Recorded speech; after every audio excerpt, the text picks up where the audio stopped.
Welcome back. We're getting down to the top moments of 2017. Just 2 to go. So without further ado, here is number 2. Remember when USD and SDSU laced them up in the semifinals of the Men's Summit League basketball tournament, and it drew the biggest crowd to ever witness a basketball game in South Dakota? Yeah, that was pretty cool. Take a look. Coyotes had won the regular season. TJ Otzelberger's first year as head coach.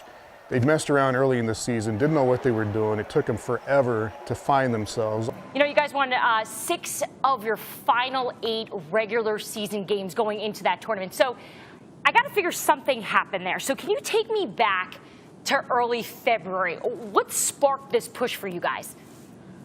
We actually got together as a team in our team room, and we kind of just hashed some things out, said we need to stop trying to do this by ourselves and just come together. And the Jacks were playing their best at the right time. And it's set up perfectly that they meet the Jacks in this semifinal game. The twists and turns in that game, USD was leading practically throughout, had a double-digit lead in the second half, and SDSU just kept chipping away and chipping away. About 6 minutes to go, they get close. I think they tie it up late in the ball game, and then Mooney makes a 3 with about 90 seconds to go. So USD's up by 3. South Dakota State goes to the other end. Dom gets fouled, makes 2 free throws. So it's a 1-point game. Coyotes come to the other end, and I think there's only under 30 seconds to play. They don't have to take a shot, but they do. They miss.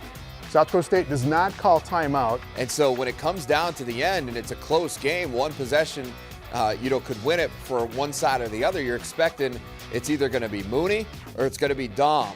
But no, it's Michael Orris. Michael Orris, probably by most people's accounts the worst shooter on the team, has to take the last second shot because USD guarded Mike Dom so well on that final play. And he played in one of the first 12 games of the year for the Jacks. And there was thought that maybe he wasn't even going to be with the program once they got halfway through the season. So that is how bizarre it was that Orris ended up being the hero in this game.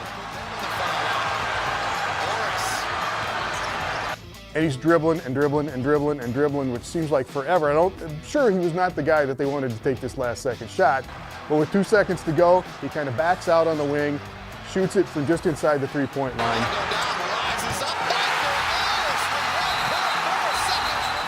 Boom. And the guy that, it was just a microcosm of the season for South Dakota State. That's one of the more remarkable turnarounds I've ever seen.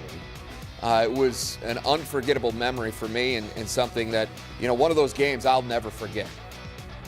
Well, coming up after the break, we're finally here. Our top moment revealed, plus the top plays of 2017. Stay tuned.